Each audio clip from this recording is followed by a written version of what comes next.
রাতের বেলা যদি আপনি সূরা মুলক তেলাওয়াত করেন, নবী সাল্লাল্লাহু আলাইহি ওয়াসাল্লাম বলেছেন যে সেই ব্যক্তিকে আল্লাহ রাব্বুল আলামিন কবরের আযাব থেকে বাঁচিয়ে রাখবে ইনশাআল্লাহ।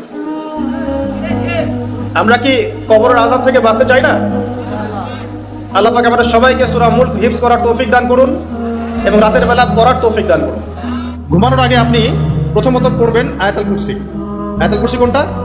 আল্লাহু লা ইলাহা ইল্লা হুয়াল হাইয়ুল কাইয়্যুম লা তা'খুযুহু সিনাতুন ওয়া লা নাওম, এখান থেকে লাহু মা ফিস সামাওয়াতি ওয়া মা ফিল আরদি মান যাল্লাযী ইয়াশফা'ু 'ইনদাহু ইল্লা বিইذনিহি ইয়া'লামু মা বাইনা আইদিহিম ওয়া মা খালফাহুম ওয়া লা ইউহীতুনা বিশাইইন মিন 'ইলমিহি ইল্লা বিমা শা'a ওয়াসি'a কুরসিয়ুহু সামাওয়াতি ওয়াল আরদ ওয়া লা ইয়াউদুহু হিফযুহুমা ওয়া হুয়াল 'আলিয়্যুল 'আযীম। সূরা বাকারার আয়াত নাম্বার 255। সূরা বাকারার আয়াত নাম্বার 255 হচ্ছে আয়াতুল কুরসি। ঘুমানোর আগে আয়াতুল কুরসি পড়বেন বিছানায় গিয়ে। তারপরে সূরা বাকারার শেষের 3টা আয়াত পড়বেন। সূরা বাকারার শেষের 3টা আয়াত, লিল্লাহি মা ফিস সামাওয়াতি ওয়া মা ফিল আরদ, এখান থেকে শুরু করে ফানসুরনা আলাল কওমিল কাফিরিন পর্যন্ত এই শেষের 3টা আয়াত অবশ্যই পড়বেন। ঘুমানোর আগে যে ব্যক্তি আয়াতুল কুরসি পড়বে, আল্লাহর পক্ষ থেকে একজন ফেরেশতা তার কাছে থাকবে। সারা রাত এই ফেরেশতা ওই ব্যক্তিকে পাহারা দিবে ইনশাআল্লাহ। কোনো বিপদ আপদ তাকে স্পর্শ করবে না ইনশাআল্লাহ। রাতের বেলা অনেক বিপদ হতে পারে, চুরি হতে পারে, ডাকাতি হতে পারে, তারপরে আপনার দুষ্ট জিন শয়তান উৎপাত করতে পারে, এছাড়া আপনার জাদুবিদ্যার কাজ হয় রাত্রেবেলা, মানুষ এগুলো করতে পারে, কুফরি কালাম করতে পারে, ক্ষতিকর প্রাণী আপনাকে কামড় দিতে পারে, অনেক কিছু হতে পারে। আপনি তো ঘুমের মধ্যে আছেন, আপনি জানেন না কি হচ্ছে। অতএব আয়াতুল কুরসি পড়বেন ইনশাআল্লাহ, আল্লাহ পাক আপনাকে হেফাজত করবে ইনশাআল্লাহ। আর সূরা বাকারার শেষে 3টা আয়াত কেন পড়বেন? কারণ নবী সাল্লাল্লাহু আলাইহি ওয়াসাল্লাম বলেছেন, রাতের বেলা সূরা বাকারার 3টা আয়াত যে ব্যক্তি পড়বে, সারা রাত যদি আপনি নফল নামাজ পড়তেন যে নেকি হতো, এই 3 আয়াত পড়ার মাধ্যমে সেই নেকি হয়ে যাবে ইনশাআল্লাহ। ঠিক আছে? সারা রাত ধরে নফল নামাজ পড়া কি কষ্টকর না? এটা সবচেয়ে সহজ হচ্ছে আপনার সূরা বাকারার শেষের 3টা আয়াত পড়বেন, ঘুমিয়ে যাবেন ইনশাআল্লাহ। সারা রাতের নেকি আপনার আমলনামায় লেখা হবে। এগুলো শুধু বললেই হবে না আর শুনলেই হবে না, আমল করতে হবে কবে থেকে? ইনশাআল্লাহ আজকে থেকে। আল্লাহ পাক সবাইকে আমল করার তৌফিক দান করুন, আমিন। এরপর কি করবেন? এরপর 3 কুল পড়বেন। কয় কুল? 3 কুল। কোনটাকে 3 কুল বলে? বিসমিল্লাহির রহমানির রহিম, কুল হুয়াল্লাহু আহাদ এটা একটা, কুল আউযু বিরাব্বিল ফালাক এটা একটা, কুল আউযু বিরাব্বিন নাস এটা একটা। এই 3টা সূরা কার মুখস্থ নাই? এমন কেউ কি আছে যে এই 3টা সূরা মুখস্থ নাই? আছে? যদি থাকে তার গলায় দড়ি দেওয়া উচিত। যদি এমন কেউ থেকে থাকে মুসলিম সমাজে যার এই 3 কুল মুখস্থ নাই, তার গলায় দড়ি দেওয়া উচিত। লজ্জায় আত্মহত্যা করতে উৎসাহিত করছি না। ওই যে পরীক্ষার রেজাল্ট খারাপ হলে আত্মহত্যা করে না, দেখেন না? তারও আগে তো তোমার লটকানো উচিত ছিল এই জন্য যে তুমি 3 কুলই পড়তে পারো না।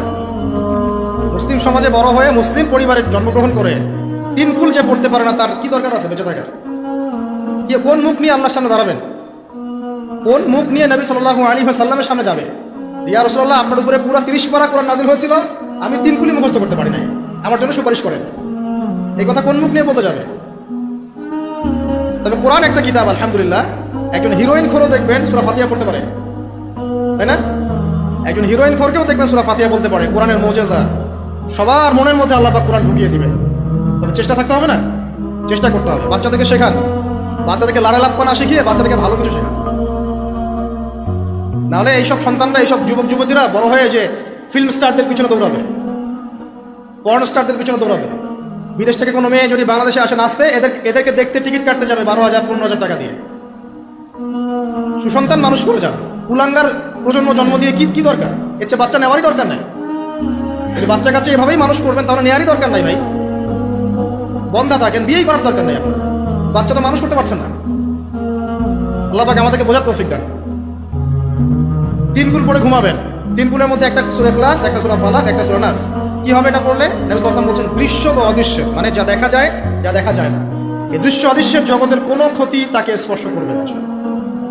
প্রোটেকশন, আল্লাহর পক্ষ থেকে প্রোটেকশন। আর এটা যখন রাতে পড়বেন তখন এভাবে পড়বেন। একবার সূরা ইখলাস, কুল হুয়াল্লাহু আহাদ, তারপর সূরা ফালাক, কুল আউযু বিরাব্বিল ফালাক, তারপর সূরা নাস, কুল আউযু বিরাব্বিন নাস করে 2 হাত একত্রিত করে ফু দিবেন। দিয়ে মাথা থেকে নিয়ে এভাবে, পুরো মাথা থেকে নিয়ে পুরো বডি এভাবে মাসাজ করবেন, এভাবে। ঠিক আছে? এটা 3 বার করবেন, একবার না। একবার করবেন আরেকবার 3 বার। এরপরে পড়বেন সূরা কাফিরুন। কোন সূরা? কুল ইয়া আইয়ুহাল কাফিরুন লা আ'বুদু মা তা'বুদুন। এই সূরাটা পড়বেন লাকুম দীনুকুম ওয়ালিয়া দীন পর্যন্ত। কি হবে? আল্লাহ রাসূল সাল্লাল্লাহু আলাইহি ওয়াসাল্লাম বলেন যে রাতের বেলা ঘুমানোর আগে কেউ যদি সূরা কাফিরুন তেলাওয়াত করে ঘুমিয়ে যায়, আল্লাহ পাক ওই ব্যক্তিকে শিরকের পাপ থেকে মুক্ত রাখবেন ইনশাআল্লাহ। আমি অনেক লেকচারে বলেছি, আবার বলছি যে যত মানুষ জাহান্নামে যাবে, হাজারে যে 999 জন মানুষই জাহান্নামে যাবে, তাদের আমলনামার মূল পাপটা হচ্ছে শিরক। বুঝতে পারছেন? এই যে হাজারে যে পুরো 99% মানুষ জাহান্নামে যাচ্ছে, এটা তো হাদিস। তার মধ্যে যারা জাহান্নামে যাবে তাদের আমল নামায় সবচেয়ে কমন যে পাপটা থাকবে সেটা হলো কি? শিরকের পাপ। কারণ শিরিক ছাড়া আল্লাহ পাক যে কোনো পাপ তওবা করলেই যাকে ইচ্ছা মাফ করে দিতে পারে। শিরিকরত অবস্থায় কোনো মানুষ যদি মারা যায় তাহলে সে ব্যক্তি জাহান্নামে যাবে। এটাই কি বলতো? ইল্লা মাশাআল্লাহ। সূরা কাফিরুন যদি আপনি তেলাওয়াত করেন, আল্লাহ পাক আপনাকে শিরিক থেকে বাঁচাবেন। শিরিক সম্পর্কে বিস্তারিত জানার জন্য আপনি পড়েন কিতাবুত তাওহীদ। কোন বই? কিতাবুত তাওহীদ। এই বইটাকে পড়েন, দেখবেন এখানে শিরিকের সমস্ত বিষয়গুলো লেখা আছে। কোন কোন কাজ করলে শিরক হয়, কোন কোন কথা বললে শিরক হয়, কি চিন্তা করলে শিরক হয়। মনে রাখেন, এই যুগে সবচেয়ে বেশি যে পাপে মানুষ ডুবে আছে এটা হলো শিরকের পাপ। শুধু শিরিক নিয়ে আমি আলাদা লেকচার দিব ইনশাআল্লাহ, কারণ এখন শিরিকের আলোচনা শুরু করলে আর প্রোডাক্টিভ মুসলিম আলোচনা করতে পারবো।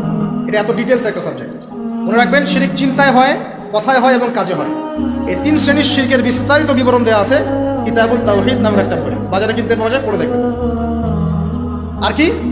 রাতের বেলা শোয়ার আগে পড়বেন 33 বার সুবহানাল্লাহ, 33 বার আলহামদুলিল্লাহ এবং 34 বার আল্লাহু আকবার। আল্লাহর পক্ষ থেকে আপনার শরীরে শক্তি আসবে। এটা যারা নিয়মিত আমল করে আল্লাহর পক্ষ থেকে তাদের শরীরে শক্তি আসে।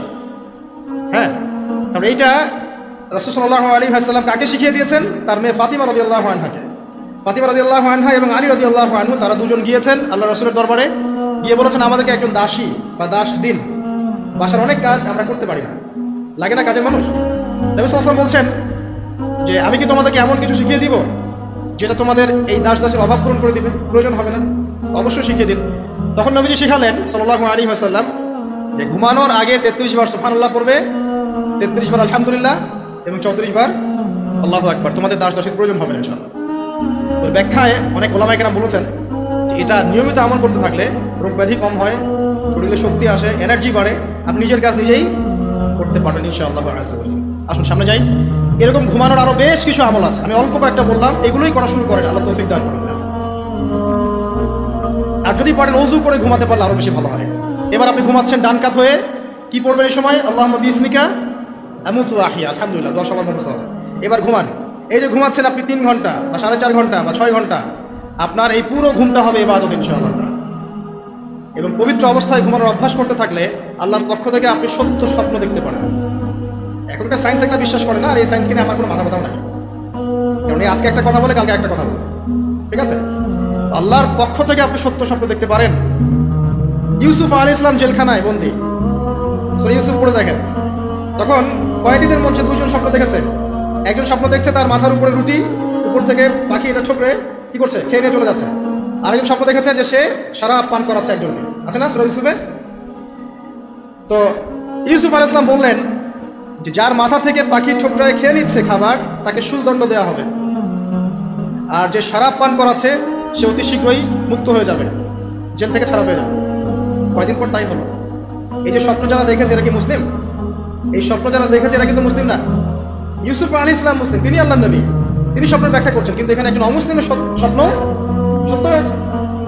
একজন অমুসলিমকে আল্লাহ পাক স্বপ্ন দেখাতে পারেন, দলিল আছে কোরআনে। সত্য স্বপ্ন বলে একটা বিষয় আছে, যেটার জন্য অবশ্যই আল্লাহর পক্ষ থেকে নূর দরকার, স্বচ্ছ একটা মন দরকার, কলবুন সালিম দরকার, বেশি বেশি আমল দরকার, হ্যাঁ, আধ্যাত্মিকত্ব দরকার, আল্লাহর মারিফত দরকার। তারপরে ইনশাআল্লাহ সত্য স্বপ্নের প্রশ্ন আসবে। সারাদিন টিভি দেখে, গান সিরিয়াল দেখে, গালিগালাজ করে, গীবত তহমত করে, খোঁচাখুচি করে, চুলাচুলি করে, এদের সাথে সত্য স্বপ্নের কি সম্পর্ক? এরা কিন্তু শয়তান স্বপ্ন দেখা। কথা বুঝতে পারছেন না? ফজরের নামাজের পরে নবী সাল্লাল্লাহু আলাইহি ওয়াসাল্লাম বসে থাকতেন, সাহাবীরা তাকে বলতেন কে কোন স্বপ্ন দেখেছে তিনি বলতেন, এবং তিনি স্বপ্নের ব্যাখ্যা ইন্টারপ্রিটেশন করতেন যে এটা এটা এটা এমন, এটা এমন। এমনকি এই যে আপনার উহুদের যুদ্ধের আগের রাতে অনেক সাহাবী স্বপ্ন দেখেছেন, এবং পরের দিন দেখবেন উহুদের দিনে অনেক সাহাবী শহীদ হয়েছে। যাই হোক, ওইদিকে আমি যাচ্ছি না। এই যে ঘুমটা আপনি ঘুমাচ্ছেন, ইনশাআল্লাহ আপনার ঘুমটা কি হচ্ছে? ইবাদত হচ্ছে না? আলহামদুলিল্লাহ। আলেম যারা, তাদের ঘুমও ইবাদত। যারা যে মুসলিম, মুমিন, মুত্তাকি, আলেম, তাদের ঘুমগুলো কি ইবাদত। এখন ঘুমান শেষ, ঘুমের মধ্যে যদি দুঃস্বপ্ন দেখেন তাহলে আপনি বাম দিকে 3 বার থুতু ফেলবেন, ফেলে আউযু বিল্লাহি মিনাশ শাইতানির রাজিম পড়বেন, পরে পাশ পরিবর্তন করে আবার ঘুমাবেন। হয় না ঘুমের মধ্যে অনেক সময় অনেকের বোবা ধরে, শ্বাস নিতে পারে না। এগুলো এই জন্যই হয় কারণ তারা ঘুমানোর আগের জিকির আজগারগুলো করে না। নিয়মিত করলে এগুলো সমস্যা ইনশাআল্লাহ হবে না। আপনি নিজের ভালো নিজেই বোঝেন, হুজুরের কাছে দৌড়ানোর দরকার নাই এত বেশি। নিজের বাচ্চাকে নিয়ে এত দৌড়ানো, এই কবিরাজ ওই কবিরাজ, ওইখানে তাবিজ, এত দরকার নাই তো। নিজের আমল নিজে করেন, দেখবেন আপনি আল্লাহ পাকের পক্ষ থেকে নিরাপত্তার মধ্যে আছেন ইনশাআল্লাহ। আল্লাহ তৌফিক দান করুন।